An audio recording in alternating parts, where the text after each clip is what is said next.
May I request Honorable Rahul Gandhi ji to deliver the inaugural speech. So please.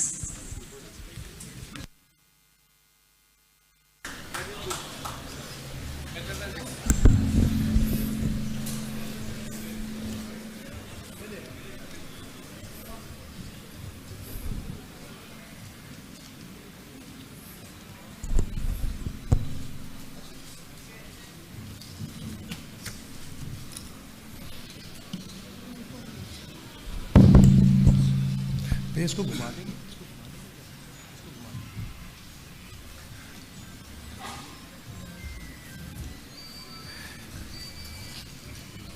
KC. Venugopal ji, K. Sudhakaran ji, VD. Satheesan ji, Adoor Gopalakrishnan ji, and the award winner T. Padmanand ji,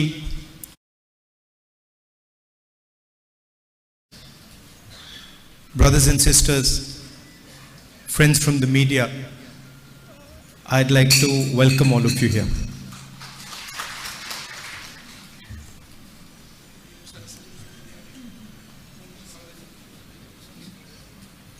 വേദിയിലും സദസ്സിലുമുള്ള എല്ലാവരെയും ഹാർദമായി സ്വാഗതം ചെയ്തുകൊള്ളുന്നു.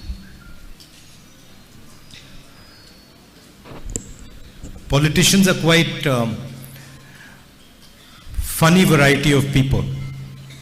So I just pointed out something that's very interesting that I always struggle with. രാഷ്ട്രീയക്കാർ പൊതുവെ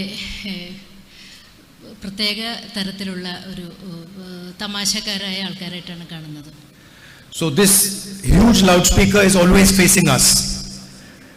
ഈ വലിയ loud speaker എപ്പോഴും ഞങ്ങളെയാണ് അഭിമുഖീകരിക്കുന്നത്. Instead of facing the crowd, because we like to hear ourselves speak.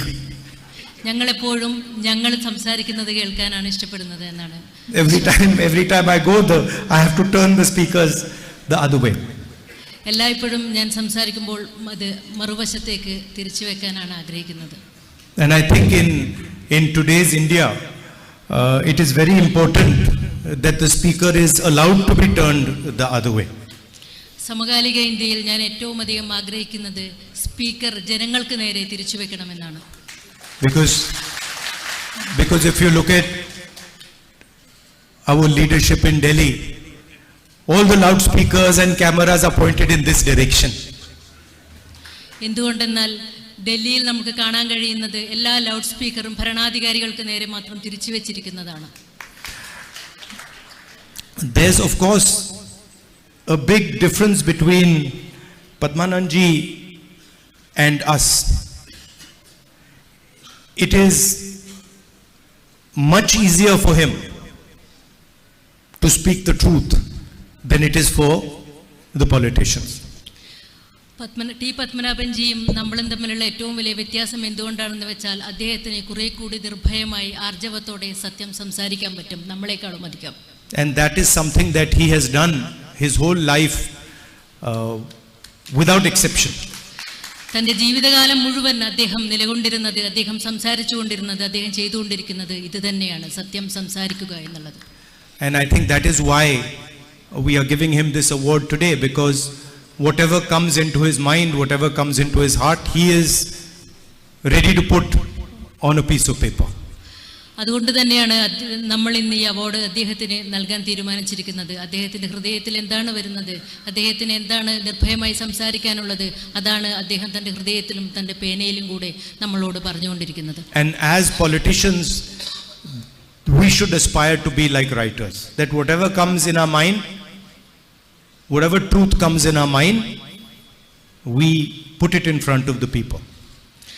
നമ്മുടെ മനസ്സിൽ എന്താണ് വരുന്നത്, നമ്മൾക്ക് എന്ത് സത്യമാണ് പറയാനുള്ളത്, അത് നമ്മൾ എപ്പോഴും ജനങ്ങൾക്ക് മുന്നിൽ സംസാരിക്കാൻ തയ്യാറായിരിക്കണം. It's a much harder job because people tend not to like the truth.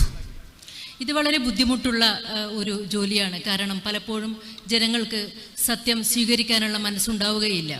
But nations are built on truth. They can never be built on a lie.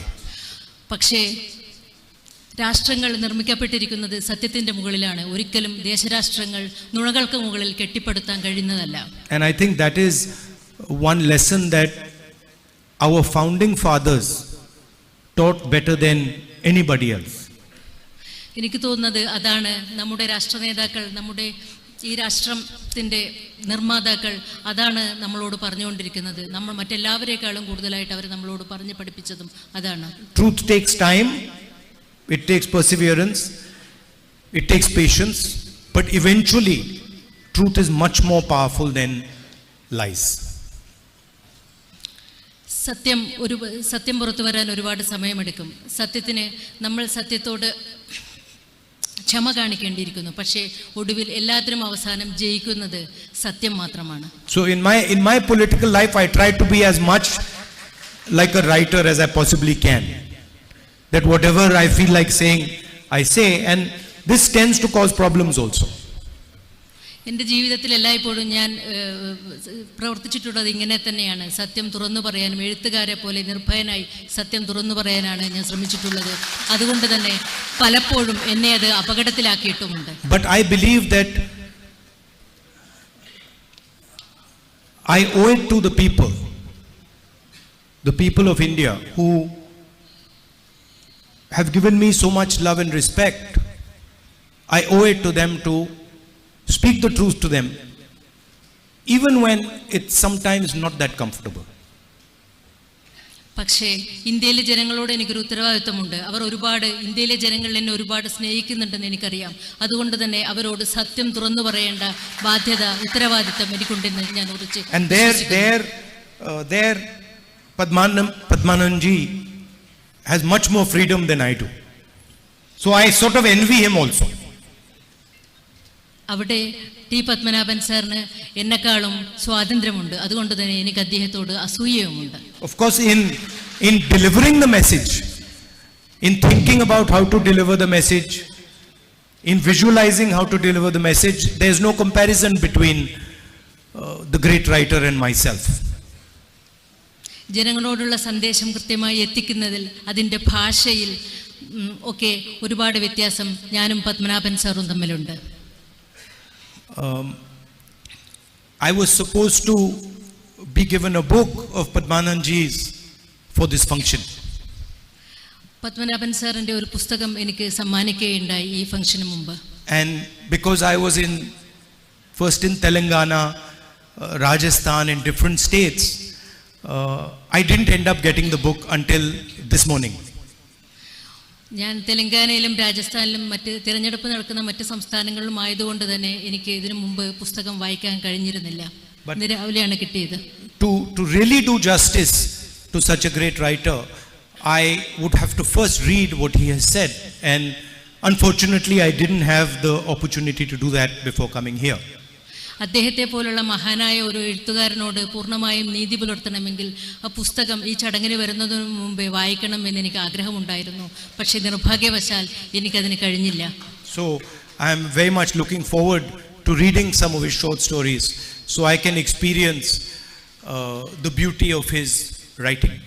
അതുകൊണ്ട് തന്നെ അദ്ദേഹത്തിൻ്റെ ചെറുകഥകൾ വായിക്കാനായി ഞാൻ കാത്തിരിക്കുകയാണ്. അദ്ദേഹത്തിൻ്റെ ഭാഷയിലെ കഥകളിലെ മനോഹാരിത സ്വയം അനുഭവിച്ചറിയാനായിട്ട് ഞാൻ കാത്തിരിക്കുകയാണ്. And we also must remember that in times like today, where freedom is under attack, where hatred and violence is being spread in the society, it is people like Padmanabhanji who give us a foundation from which to fight. നമ്മുടെ സ്വാതന്ത്ര്യം നിരന്തരമായി ആക്രമിക്കപ്പെടുകയും വെറുപ്പിന്റെ പ്രത്യയശാസ്ത്രങ്ങൾ പടർന്നു പിടിക്കുകയും ചെയ്യുമ്പോൾ T പത്മനാഭനെ പോലുള്ള എഴുത്തുകാരെ ഈ സമൂഹത്തിന് ആവശ്യമുണ്ട്. It's not one individual that is speaking when Padmanabhanji writes. It seems to be that it is one person, but it's actually not one person. Padmanabhanji എഴുതുമ്പോൾ ഒരാളാണ് എഴുതുന്നത്, ഒരാളാണ് സംസാരിക്കുന്നത് എന്ന് നമുക്ക് തോന്നിയേക്കാം. പക്ഷേ അത് ഒരാളല്ല. The words that he writes are actually the voice of Kerala, the voice of the history of Kerala, the tradition of Kerala, the language of Kerala. അദ്ദേഹം എഴുതുന്നത് കേരളത്തിലെ ജനങ്ങളുടെ ഭാഷയാണ്, കേരളത്തിലെ സംസ്കാരമാണ്, കേരളത്തിന്റെ ചരിത്രമാണ്. And it is something that I am very interested in understanding. അതുകൊണ്ട് തന്നെ എനിക്ക് ഒരുപാട് താല്പര്യമുണ്ട് അതേക്കുറിച്ച് കൂടുതൽ അറിയുന്നതിന് വേണ്ടി. I was not born here. I do not speak the language, but it is something that I am very curious about. ഞാൻ ഈ നാട്ടിലല്ല ജനിച്ചത്, ഈ ഭാഷ എനിക്കറിയില്ല, എങ്കിലും ഇതേക്കുറിച്ച് അറിയുവാൻ എനിക്ക് ഒരുപാട് താല്പര്യമുണ്ട്. And every day in my work in Kerala, I see some new facet of the people of Kerala. ഓരോ തവണയും എൻ്റെ രാഷ്ട്രീയ പ്രവർത്തനത്തിൻ്റെ ഭാഗമായി ഞാൻ കേരളത്തിലെത്തുമ്പോൾ ഓരോ തവണയും കേരളത്തിൻ്റെ വ്യത്യസ്തമായ മുഖങ്ങൾ ഞാൻ കണ്ടുകൊണ്ടിരിക്കുകയാണ്. Always something that inspires me, some new way of looking at things, how you treat each other, the affection you people are able to show to each other. These are all things that are very, very useful and interesting for me. എങ്ങനെയാണ് ഓരോ തവണയും പുതിയ കാര്യങ്ങളാണ് മലയാളികൾ എന്നെ പഠിപ്പിക്കുന്നത്. എങ്ങനെയാണ് ഒരു കാര്യങ്ങളെ വ്യത്യസ്തമായിട്ട് എങ്ങനെയാണ് സമീപിക്കേണ്ടത്, എങ്ങനെയാണ് മറ്റുള്ളവരെ ഉപാധികളില്ലാതെ സ്നേഹിക്കുന്നത് എന്നുള്ള പല കാര്യങ്ങളും എന്നെ ഓരോ തവണയും മലയാളികളോട് അടുപ്പിച്ചുകൊണ്ടിരിക്കുകയാണ്. How you are able to see other people's perspective, see other cultures, see other religions and respect them. എങ്ങനെയാണ് മറ്റ് സംസ്കാരങ്ങളോട്, മറ്റ് മനുഷ്യരോട്, മറ്റ് അഭിപ്രായങ്ങളോട് നമ്മൾ പെരുമാറേണ്ടതെന്ന് ഓരോ തവണയും ഞാൻ തിരിച്ചറിയുകയാണ് ഈ നാട്ടിൽ നിന്ന്. So in this journey of understanding Kerala, which I am on, I think Padmananji is going to be a tremendous guide, and his writing and his short stories are going to be a tremendous guide for me to understand my beloved Keralite people. കേരളത്തെ തിരിച്ചറിയാനുള്ള ഈ യാത്രയിൽ പത്മനാഭൻജിയുടെ പുസ്തകങ്ങളും അദ്ദേഹത്തിൻ്റെ എഴുത്തുകളും അദ്ദേഹത്തിൻ്റെ ഭാവനയും എല്ലാം തന്നെ എന്നെ ഏറെ സ്വാധീനിക്കുന്നുണ്ട് ഈ ഒരു കേരളത്തെ തിരിച്ചറിയാനുള്ള ഈ യാത്രയിൽ. He can show me direction. He can show me how to understand the people of Kerala. അദ്ദേഹത്തിന് എനിക്ക് എന്നെ വഴികാട്ടാൻ അദ്ദേഹത്തിന് കഴിയും. And people also underestimate what it means to be someone like Padmananji. ജനങ്ങൾ പലപ്പോഴും പത്മനാഭനെ പോലുള്ള ഒരു ആളെ what it means to be someone like Padmananji. എങ്ങനെയാണ് പത്മനാഭൻജിയെ പോലുള്ള ഒരാള് എങ്ങനെയാണ് എന്നറിയുന്നതിന് തന്നെ ജനങ്ങൾക്ക് ജിജ്ഞാസ ഉണ്ടാവും. This award ceremony does not reveal the hours and hours and hours of effort that he put in. ഈ അവാർഡ് സെറിമണി ഒരിക്കലും അദ്ദേഹം ചെലവിട്ട മണിക്കൂറുകൾ, ഒരുപാട് നിരന്തരമായ മണിക്കൂറുകളുടെ എഴുത്തിന് ഒരിക്കലും അത് പ്രതിഫലിപ്പിക്കുന്നില്ല. ഈ ഒരു ഏതാനും മണിക്കൂർ സമയത്തെ ഈ ഒരു ചടങ്ങ് അദ്ദേഹത്തിൻ്റെ ജീവിതത്തിലുടനീളം ഉള്ള ആ എഴുത്തിൻ്റെ സബര്യയെ പൂർണ്ണമായിട്ടും പ്രതിഫലിപ്പിക്കുന്നില്ല. The struggle that he put in, the difficulty that he faced in becoming what he has become, in representing the voice of Kerala so beautifully. അദ്ദേഹത്തിൻ്റെ സമരങ്ങൾ, അദ്ദേഹം ഈ എഴുത്തിലൂടെ കേരളത്തിലെ ജനതയെ പ്രതിഫലിപ്പിക്കാൻ വേണ്ടിയെടുത്ത കഷ്ടപ്പാടുകൾ, ദുരിതങ്ങൾ, അതൊന്നും തന്നെ ഈ ഒരു ചെറിയ ചടങ്ങിലൂടെ നമുക്ക് പൂർണ്ണമായിട്ടും പ്രതിഫലിപ്പിക്കാൻ കഴിയില്ല. So I'd like to thank him for the years and years of struggle, for the difficulties that he faced to express to the people of Kerala their own feelings. അദ്ദേഹത്തിൻ്റെ ഈ ദീർഘകാലത്തെ സംഘർഷഭരിതമായ ജീവിതത്തെയും എഴുത്ത് ജീവിതത്തെയും എഴുതാനുള്ള അദ്ദേഹത്തിൻ്റെ ബുദ്ധിമുട്ടുകളെയും എല്ലാം തന്നെ ഞാൻ സ്മരിക്കുകയാണ്. It is an honor for me to come and give him this award, and I thank everybody for coming here and supporting us. അദ്ദേഹത്തിന് ഈ അവാർഡ് കൊടുക്കാൻ, ഈ പരിപാടിയിൽ പങ്കെടുക്കാൻ കഴിഞ്ഞതിൽ എനിക്ക് അതിയായ ചാരിതാർത്ഥ്യമുണ്ട്, സന്തോഷമുണ്ട്. Thank you. നന്ദി. Thank you, sir. Thank you so much. Thank you, Dr. Subramanian, for your wonderful translation. ഇനി പ്രതിസ്പന്ദത്തിനുള്ള സമയമാണ്. മറുപടി പ്രസംഗത്തിനായി മലയാളത്തിന്റെ പ്രിയ കഥാകാരൻ ശ്രീ ടി പത്മനാഭൻ സാറിനെ സ്നേഹപൂർവ്വം ക്ഷണിക്കുന്നു.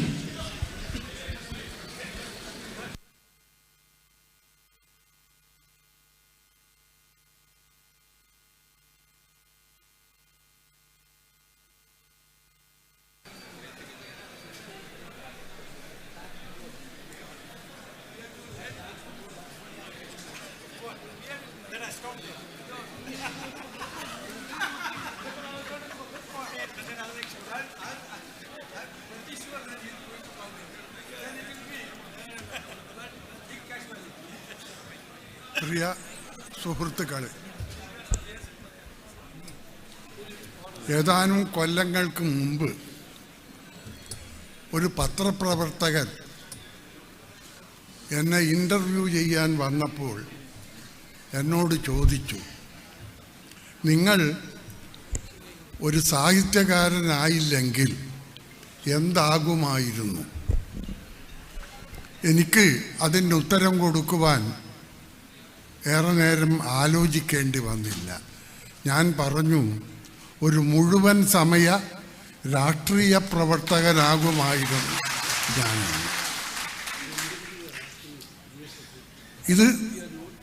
ഇത് വളരെ സത്യമായ ഒരു മറുപടിയായിരുന്നു. കാരണം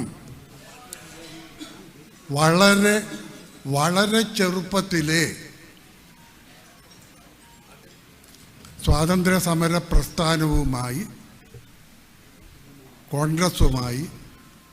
കോൺഗ്രസിൻ്റെ വിദ്യാർത്ഥി വിഭാഗമായ സ്റ്റുഡൻസ് കോൺഗ്രസുമായി ഇടപഴകിയ ഒരു വ്യക്തിയായിരുന്നു ഞാൻ.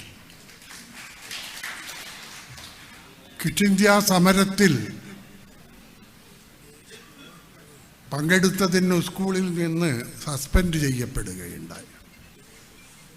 അങ്ങനെ വേറെയും ഒട്ടേറെ അനുഭവങ്ങൾ. ഒടുവിൽ സജീവ രാഷ്ട്രീയത്തിൽ നിന്ന് മാറി നിൽക്കാൻ കാരണം ഗുരുവായൂർ സത്യാഗ്രഹത്തിൽ സത്യാഗ്രഹികളുടെ കണ്ണിൽ ചുണ്ണാമ്പ് വെള്ളം ഒഴിച്ച ബ്രിട്ടീഷ് ഭക്തന്മാർ സ്വാതന്ത്ര്യം കിട്ടിയ ആ പുലരിയിൽ ഖദർ വസ്ത്രങ്ങൾ സംഘടിപ്പിച്ച് കേരള പ്രദേശ് കോൺഗ്രസ് കമ്മിറ്റിയുടെ നേതാക്കന്മാരായി വാഴുകയും കേളപ്പനെ പോലുള്ളവർ പിന്നിലേക്ക് തള്ളപ്പെടുകയും ചെയ്തത് കണ്ടപ്പോൾ ഇനി ഇത് വേണ്ട എന്ന് കരുതിയ വ്യക്തിയായിരുന്നു ഞാൻ. എങ്കിലും സജീവമായ രാഷ്ട്രീയ താൽപ്പര്യം എന്നുമുണ്ടായിരുന്നു. ചെറുപ്പത്തിലുള്ളത് തന്നെ ഇപ്പോഴും ഉണ്ട്.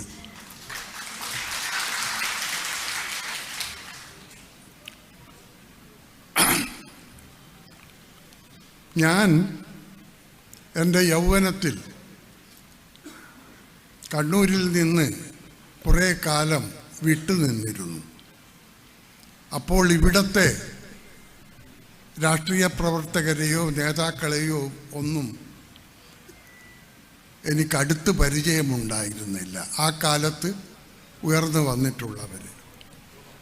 പിൽക്കാലത്ത് വീണ്ടും കണ്ണൂരിലേക്ക് തിരിച്ചു വന്നപ്പോൾ പഴയ കോൺഗ്രസ് നേതാക്കളെ അധികമൊന്നും കണ്ടില്ല. പുതിയ ഒരു തലമുറ ഇവിടെ ഉദിച്ചു വന്നതാണ് ഞാൻ കണ്ടത്. ആ കൂട്ടരിൽ എന്നെ ഏറെ സ്വാധീനിച്ച 2-3 വ്യക്തികളുണ്ട്. അവരുടെ പേരുകൾ പറഞ്ഞില്ലെങ്കിൽ എന്നോട് മാത്രമല്ല ഈ നാട്ടിനോടും ഈ പ്രസ്ഥാനത്തോടും ചെയ്യുന്ന വലിയൊരു അനീതിയാകുമെന്ന് ഞാൻ വിശ്വസിക്കുന്നു. ആദ്യമായി ശ്രീ സതീശൻ പാച്ചേനി.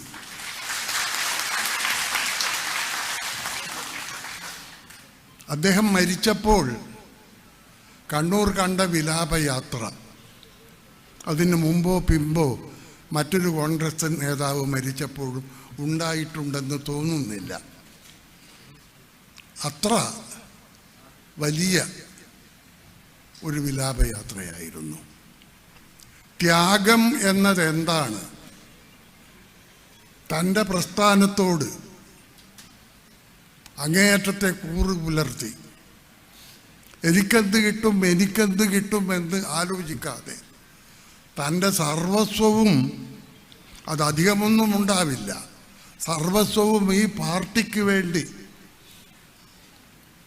സംഭാവന ചെയ്ത നൽകിയ സതീശൻ പാച്ചേനി, പിന്നെ പ്രമോദ്, മാർട്ടിൻ ജോർജ്, തുടങ്ങിയ വ്യക്തികളും വേറെയും ആൾക്കാരുണ്ട്. എങ്കിലും എൻ്റെ മനസ്സിൽ വളരെ പ്രധാനമായി പൊന്തി വരുന്ന വ്യക്തികൾ ഇവരല്ലേ. ഇവരെ എല്ലാവരെയും സ്മരിച്ചുകൊണ്ട് ഞാൻ നിങ്ങളുടെ മുമ്പിൽ നിൽക്കട്ടെ.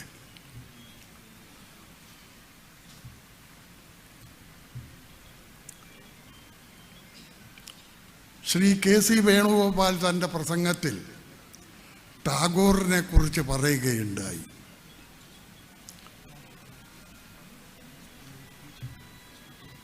യുനെസ്കോ പൈതൃക പട്ടികയിൽ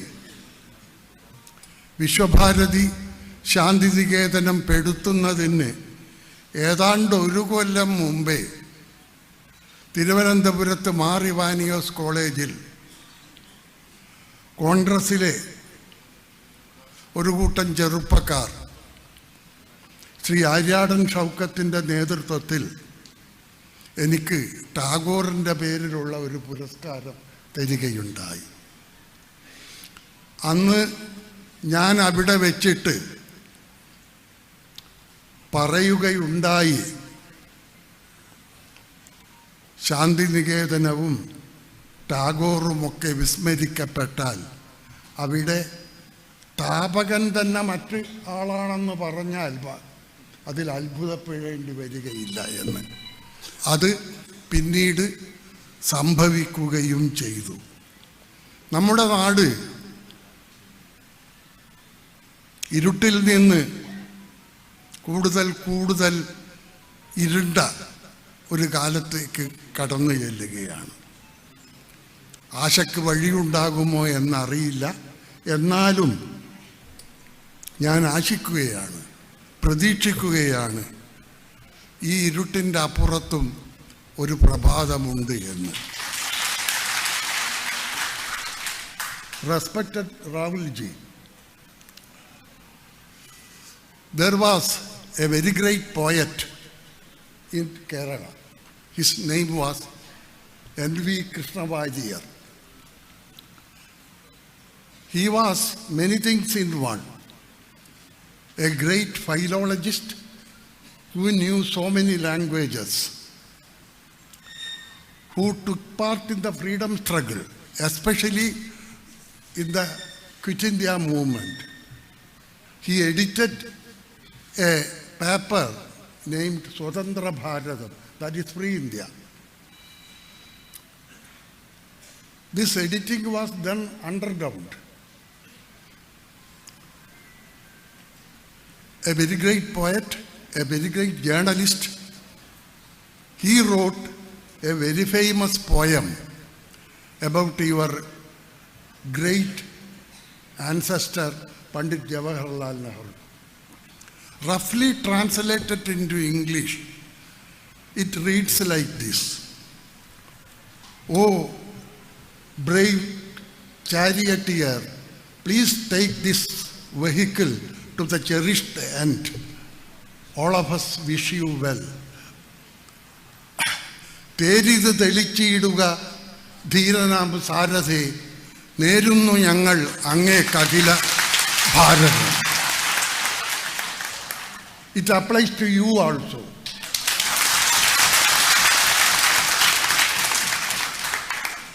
Keep it up, young man. The nation expects a lot from you.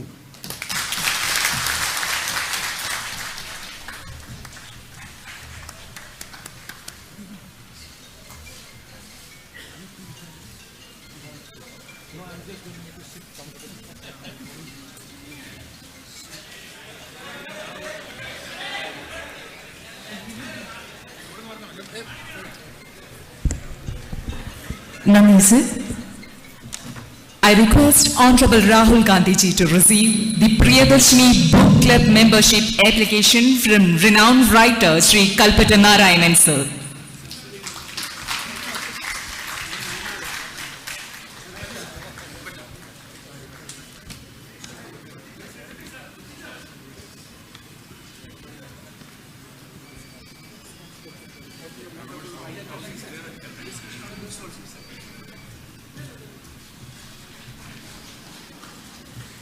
Thank you, sir. I request the Vice Chairman, Advocate Parakulam Madhu, and Secretary Sri Bini Sahidi to present our token of love to Rahul Gandhi ji.